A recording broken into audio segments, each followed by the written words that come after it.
हमने स्टार्ट किया था फैक्टर्स अफेक्टिंग डिस्ट्रीब्यूशन कि वो कौन कौन से फैक्टर्स हैं जो डिस्ट्रीब्यूशन को इफेक्ट करते हैं। अब तक हमने 4 फैक्टर्स डिस्कस कर लिए हैं, capillary permeability, tissue permeability, blood flow to organs and plasma protein binding. कैसे capillary permeability, tissue permeability, blood flow to organs और प्लाज्मा प्रोटीन बाइंडिंग इफेक्ट करती है डिस्ट्रीब्यूशन को, कैसे ये डिस्ट्रीब्यूशन को कम या ज़्यादा करते हैं। आज हम पढ़ेंगे टिश्यू प्रोटीन बाइंडिंग।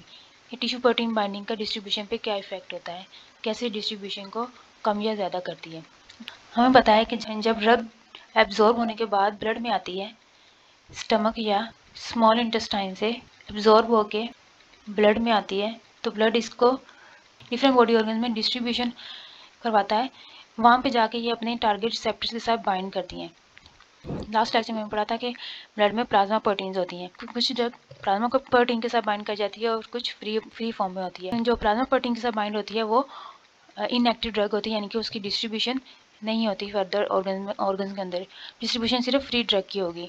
ठीक है, जब फ्री ड्रग की डिस्ट्रीब्यूशन होती है डिफरेंट बॉडी ऑर्गन्स में, वहाँ जाके ये रिसेप्टर के साथ बाइंड करती हैं, अपने टारगेट रिसेप्टर के साथ बाइंड करती हैं और थेराप्यूटिक इफेक्ट देती हैं। जिस मकसद के लिए हमने ड्रग को लिया होता है वहाँ जाके वो अपना फिर इफेक्ट शो करती है। लेकिन बाज़ औक़ात क्या होता है कि ड्रग टारगेट रिसेप्टर के साथ तो बाइंड हो ही रही होती है, सेल्स के अंदर टारगेट रिसेप्टर के साथ तो बाइंड होती ही है, लेकिन इसके अलावा ये अदर सेल के अंदर अदर प्रोटीन के साथ भी बाइंड हो जाती है। न्यूक्लिक एसिड हो गया, एसिड या साइटोप्लाज्म में डिफरेंट प्रोटीन के साथ बाइंड कर जाती हैं। टारगेट रिसेप्टर्स के अलावा जब ये अदर प्रोटीन के साथ बाइंड करती हैं, दूसरी प्रोटीन के साथ बाइंड करती हैं, तो ये एडवर्स इफेक्ट्स देती हैं।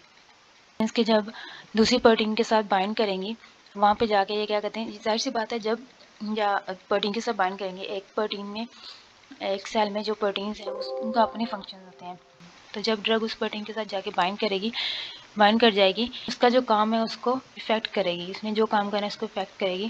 स्पेसिफिक जो उसका काम होगा सेल के अंदर वो अच्छे तरीके से परफॉर्म नहीं कर सकेगी, तो ऐसा क्या होगा, सेल की डिस्ट्रक्शन होना शुरू हो जाएगी, सेल डैमेज होना शुरू हो जाते हैं। जब सेल डैमेज हो गया तो उससे क्या होगा कि टिश्यू टॉक्सिसिटी हो जाती है। टिश्यू जो होता है, ये ऑर्गन होता है, पूरा का पूरा इफेक्ट करता है, फिर वो सही तरह से काम नहीं करता। तो इस वजह से जब अपने टारगेट रिसेप्टर्स के अलावा दूसरी प्रोटीन के साथ बाइंड करेंगे तो ये एडवर्स इफेक्ट्स देंगी। ये बात इस पॉइंट में भी बताई हुई है कि जब drug can bind to target receptors और अदर प्रोटीन्स। ठीक है, इनके ड्रग टारगेट रिसेप्टर के साथ भी बाइंड कर सकती है और अदर प्रोटीन के साथ भी बाइंड कर सकती है, जो सेल के अंदर दूसरी प्रोटीन्स होते हैं उनके साथ भी बाइंड कर सकती है।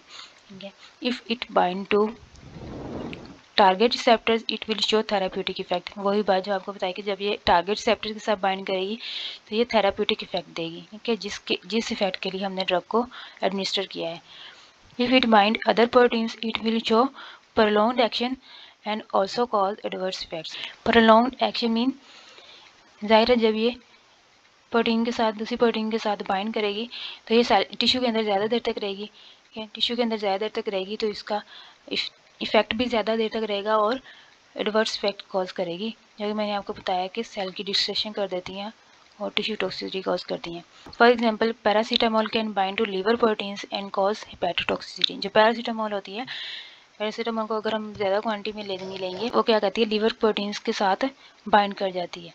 लीवर प्रोटीन के साथ बाइंड करेगी तो सेल्स की डिस्ट्रक्शन कर देगी और फिर हेपेटोटॉक्सिसिटी कॉज करती हैं और लीवर सही तरह से अपना फंक्शन नहीं कर सकेगा। इसी तरह से acrolein metabolite of cyclophosphamide. Cyclophosphamide एक ड्रग है जिसका मेटाबोलाइट होता है एक्रोलिन।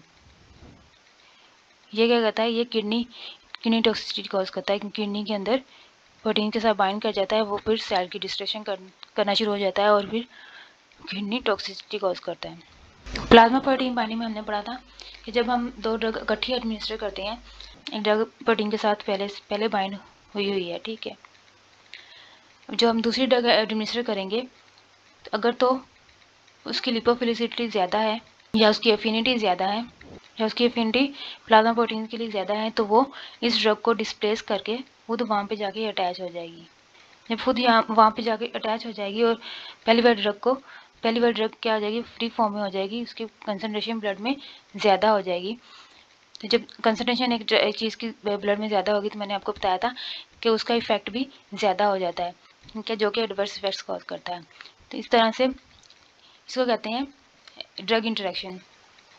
दो ड्रग की, दो या दो से ज़्यादा ड्रग की आपस में इंटरेक्शन, जैसे प्लाज्मा प्रोटीन बाइंडिंग में होता है, टिश्यू प्रोटीन बाइंडिंग में ऐसा नहीं होता, ठीक है। इसी टिश्यू प्रोटीन बाइंडिंग में ड्रग इंटरेक्शन के चांसेस कम होते हैं। कुछ एग्जांपल्स हैं टिश्यूज़ की कि कौन कौन सी ड्रग कौन कौन सी टिश्यूज़ के साथ बाइंड करती हैं, ये भी एक बार आप देख लीजिएगा, ये भी एक इंफॉर्मेटिव स्लाइड है। नेक्स्ट हमारे पास volume of distribution. First point क्या लिखा हुआ हमने कि it depends upon the volume of fluid in our body. Volume of fluid in our body, कैसे ये हमारी बॉडी के फ्लूइड के ऊपर डिपेंड करता है।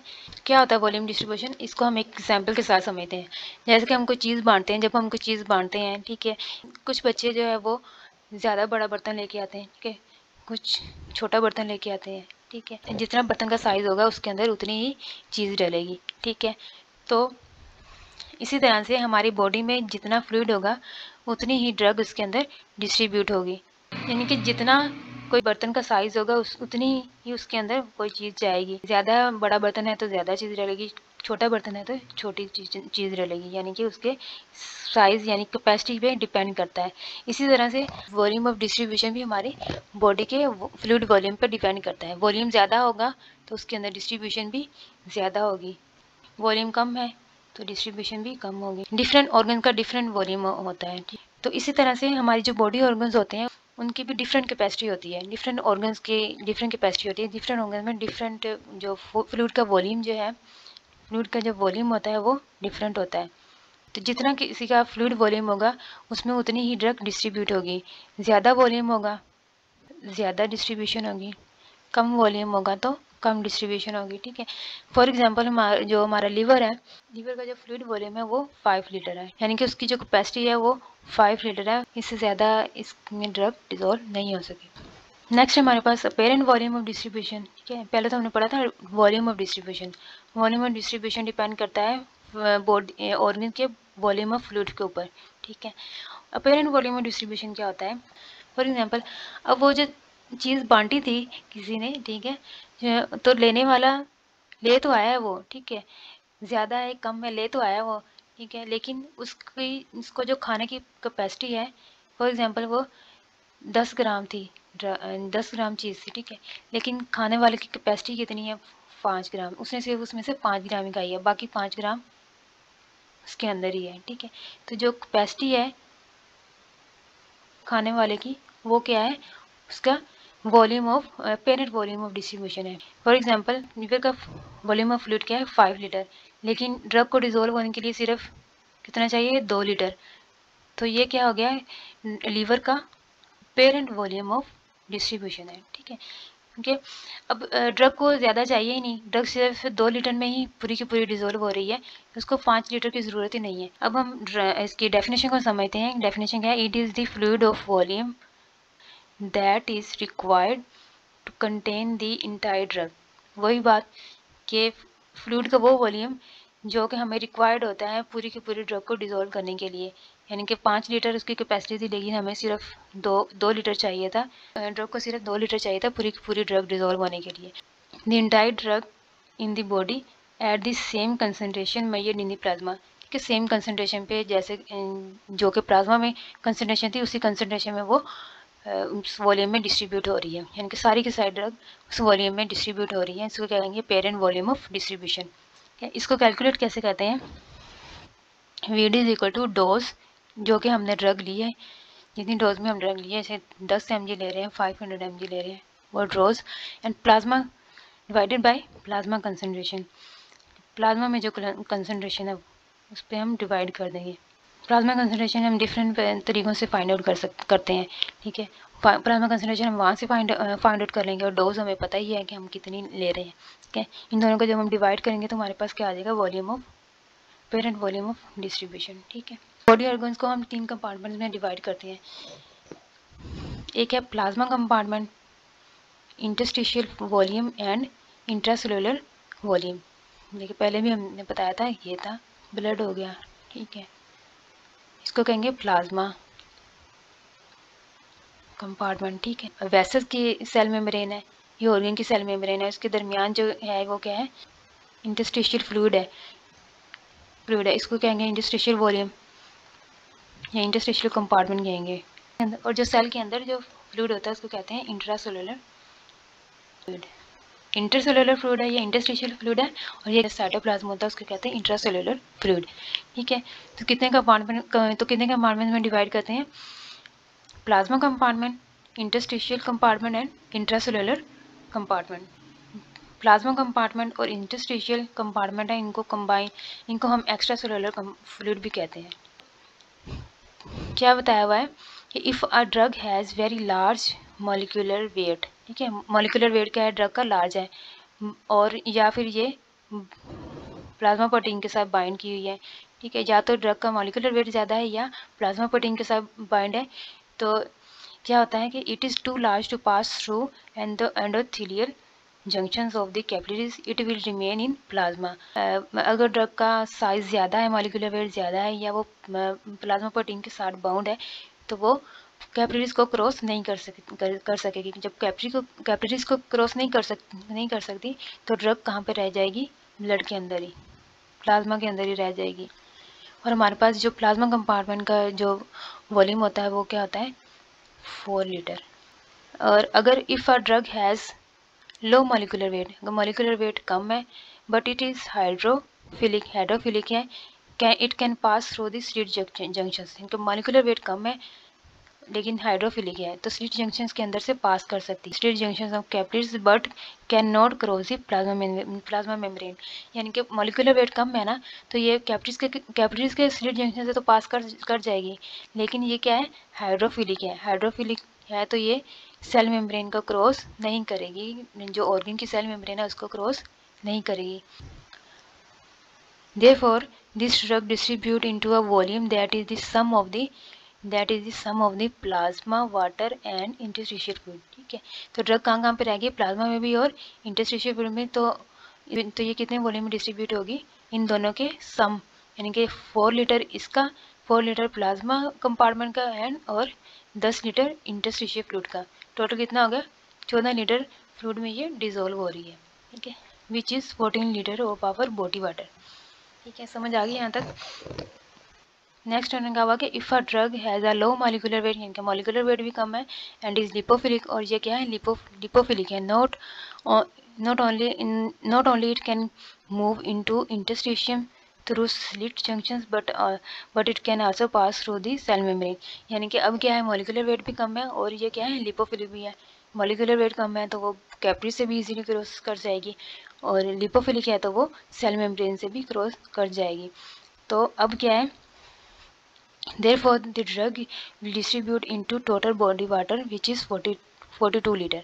यानी कि अब जो ड्रग है वो प्लाज्मा में भी है, इंटरस्टिशियल फ्लूइड में भी है और साइटोप्लाज्म में भी है। ठीक है, इंटरसेलुलर कंपार्टमेंट में भी है। 14 लीटर तो इन 14 लीटर तो इन दोनों का हो गया था। नेक्स्ट जो इंटरसेलुलर कंपार्टमेंट होता है उसका वॉल्यूम होता है 28 लीटर। 14 और 28 लीटर मिलके क्या बना देंगे, 42 लीटर। ठीक है, तो ड्रग कितने में डिस्ट्रीब्यूट हो रही है, 42 लीटर।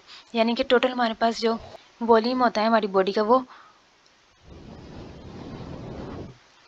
42 लीटर होता है। प्लाज्मा कंपार्टमेंट का होता है 4 लीटर और इंटरस्टिशियल कंपार्टमेंट का होता है 10 लीटर और इंट्रासेलुलर कंपार्टमेंट का होता है 28 लीटर। नेक्स्ट हमारे पास relationship between plasma protein binding and volume of distribution. ये वही है कि अगर जब प्लाज्मा प्रोटीन बाइंडिंग ज़्यादा होगी, डिस्ट्रीब्यूशन कम होगी, प्रोटीन बाइंडिंग कम होगी तो डिस्ट्रीब्यूशन भी ज़्यादा होगी। ठीक है, if protein binding is high then volume of distribution is low and concentration of drug in extravascular compartment will be low. Extravascular compartment means ये वेसल है और ये है सेल।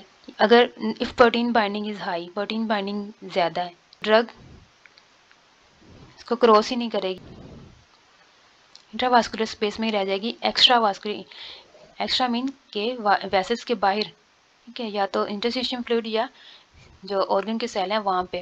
ठीक है, वहाँ पे ड्रग नहीं जाएगी, compartment will be low. Extravascular compartment mean interstitial fluid और या ऑर्गन्स के सेल्स के अंदर कंसंट्रेशन क्या होगी, ड्रग की कम होगी। Protein binding is low, then volume of distribution is high and concentration of drug in extracellular compartment will be high। Extra cellular मैंने यहाँ पे लिख दिया, इधर आना था एक्स्ट्रा वैस्कुलर। बाइंडिंग कम है, डिस्ट्रीब्यूशन ज़्यादा है, concentration of drug in extra vascular compartment will B high. और कंसंट्रेशन कहाँ पे ज़्यादा होगी, इंटरस्टिशियम में और सेल में कंसंट्रेशन ज़्यादा होगी। ठीक है, या तो इसको इंट्रा सेलुलर लिख लेंगे या फिर एक्स्ट्रा वास्कुलर। ठीक है, अगर हमने सेलुलर साथ लगाना है तो फिर इंट्रा सेलुलर आ जाएगा क्योंकि सेल के अंदर, और अगर हमने एक्स्ट्रा डालना है तो एक्स्ट्रा वास्कुलर यानी कि वेसल्स के बाहर। इंट्रा मीन अंदर और एक्स्ट्रा मीन बाहर। हमारे पास effect of volume of distribution on half life, कि वॉल्यूम ऑफ डिस्ट्रीब्यूशन का हाफ लाइफ के साथ किस तरह से रिलेशनशिप है। क्या होता है कि जो ड्रग की जो एलिमिनेशन होती है, drug elimination depends on amount of drug delivered to the liver and kidney. जो ड्रग की एलिमिनेशन होती है वो डिपेंड करती है कि कितनी ड्रग ऑर्गन, जो हमारे एक्सक्रीटरी ऑर्गन्स हैं जो कि लिवर और किडनी है, कितनी ड्रग की अमाउंट इनको जा रही है। अगर ज़्यादा जा रही है ड्रग की अमाउंट तो ये ड्रग की कंसंट्रेशन ज़्यादा एक्सक्रीट आउट होंगे। अगर लो कंसंट्रेशन है तो एक्सक्रीशन भी कम होगी। तो ड्रग की एलिमिनेशन डिपेंड करती है कि कितनी ड्रग जो है वो हमारे एक्सक्रीटरी ऑर्गन्स को जा रही है। कितनी ड्रग हमारी किडनी और लीवर्स को जाएगी ये डिपेंड करती है blood flow to the organs and fraction of drug in plasma. यानी कि अगर ब्लड फ्लो ज़्यादा है तो ज़्यादा ड्रग जाएगी, अगर कम है तो कम ड्रग जाएगी। ठीक है, और अगर fraction of drug in plasma में ड्रग ज़्यादा है तो वो ज़्यादा जाएगी एक्सक्रीटरी ऑर्गन्स तक, अगर कम है तो वो कम जाएगी। ठीक है, if the volume distribution for uh drug is large, यानी कि वॉल्यूम डिस्ट्रीब्यूशन लार्ज है, इसका मतलब क्या है कि ड्रग ज़्यादा डिस्ट्रीब्यूट हो रही है, यानी कि ड्रग सेल्स के अंदर ज़्यादा है। ठीक है, इसका मतलब क्या है, ड्रग सेल के अंदर ज़्यादा है। It means most of the drug in the extra vascular space and low in plasma. ठीक है, यानी कि एक्स्ट्रा वास्कुलर मीन कि सेल्स के अंदर ज़्यादा है, कि सेल्स के अंदर और वेसल्स के बाहर जो है वो ड्रग ज़्यादा है, एंड लो इन प्लाज्मा, और प्लाज्मा के अंदर ड्रग कम है, and is unavailable to the excretory organs. हमने क्या कहा था, fraction of drug in plasma, अगर प्लाज्मा में ड्रग ज़्यादा है तो वो ज़्यादा एक्सक्रीटरी ऑर्गन्स तक जाएगी। और तो अब क्या है कि प्लाज्मा में ड्रग की कंसनट्रेशन कम है। ठीक है, वॉल्यूम ऑफ डिस्ट्रीब्यूशन ज़्यादा है। ठीक है, ड्रग सेल्स में ज़्यादा है, प्लाज्मा में कम है। प्लाज्मा में कम है तो एक्सक्रीटरी ऑर्गन्स को भी कम जाएगी। ठीक है, therefore a large volume of distribution means large half life. ठीक है, ज़्यादा देर ड्रग जो है वो ऑर्गन में रहेगी और ज़्यादा उसकी हाफ लाइफ भी ज़्यादा होगी, and large duration of action of drug. Half life ज़्यादा है, ज़्यादा देर उस ऑर्गन के अंदर रहेगी तो उसका ड्रग का जो एक्शन है वो भी ज़्यादा देर तक रहेगा। ठीक है, इस तरह से ये हाफ लाइफ पे डिपेंड करती है, यानी कि वॉल्यूम ऑफ डिस्ट्रीब्यूशन अगर ज़्यादा है तो ड्रग सेल्स के अंदर ज़्यादा होगी, प्लाज्मा में कम होगी। प्लाज्मा में कम होगी तो एक्सक्रीटरी ऑर्गन्स को कम जाएगी। इसका मतलब क्या है, ड्रग की एक्सक्रीशन कम हो रही है, हाफ लाइफ इसकी ज़्यादा है और इसका ड्यूरेशन ऑफ एक्शन भी ज़्यादा है, ज़्यादा देर तक इसका इफेक्ट रहेगा। तो आज का लेक्चर यहीं पे ख़त्म होता है। नेक्स्ट हम लोग पढ़ेंगे फार्माकोकाइनेटिक्स का थर्ड पैरामीटर मेटाबॉलिज्म। तो तब तक के लिए अल्लाह हाफिज़, अपना ख्याल रखिएगा, टेक केयर, बाय बाय।